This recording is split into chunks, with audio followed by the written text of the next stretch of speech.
चुनाव प्रचार के दौरान एक समय ऐसा भी आया जब प्रशांत किशोर की जन स्वराज पार्टी की तुलना दिल्ली के आम आदमी पार्टी से होने लगी थी। उनका धुआंधार प्रचार और गांव-गांव का दौरा, ऐसा लग रहा था मानो बिहार की राजनीति में कोई बड़ा बदलाव दस्तक देने वाला है। कई लोगों को भरोसा था कि जिस तरह अरविंद केजरीवाल की आम आदमी पार्टी ने 2013 में दिल्ली में तहलका मचा दिया था, ठीक उसी तरह प्रशांत किशोर भी बिहार में कोई बड़ा चमत्कार कर दिखाएंगे। लेकिन नतीजे आए और सारी उम्मीदें धरी की धरी रह गई।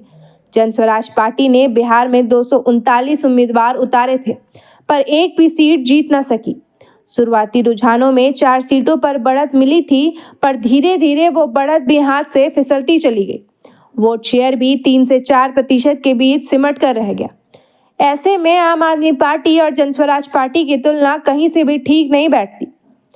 दिल्ली में जब आम आदमी पार्टी ने अपना पहला चुनाव लड़ा था, तब उन्होंने 69 सीटों पर उम्मीदवार उतारे थे और 28 सीटें जीतकर कांग्रेस से हाथ मिलाकर सीधे सत्ता के दरवाजे पर दस्तक दे दी थी।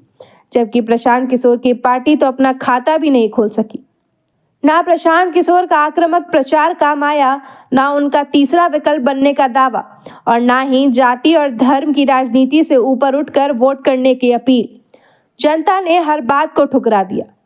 कई जानकार मानते हैं कि प्रशांत किशोर से कुछ गंभीर रणनीतिक गलतियां हुई।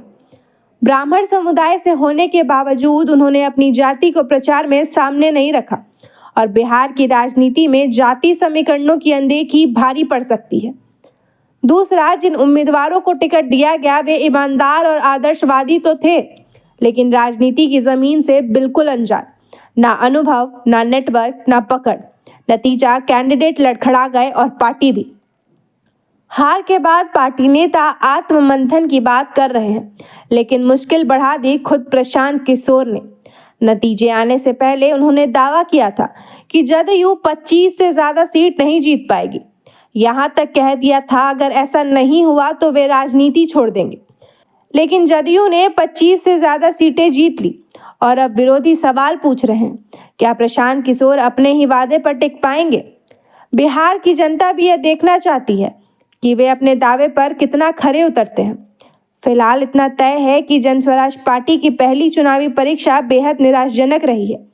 अब आगे उनकी राजनीति किस मोड़ पर जाती है, ये आने वाला समय ही बताएगा। खबर का मतलब बवाल न्यूज। हमारे चैनल को सब्सक्राइब जरूर करें।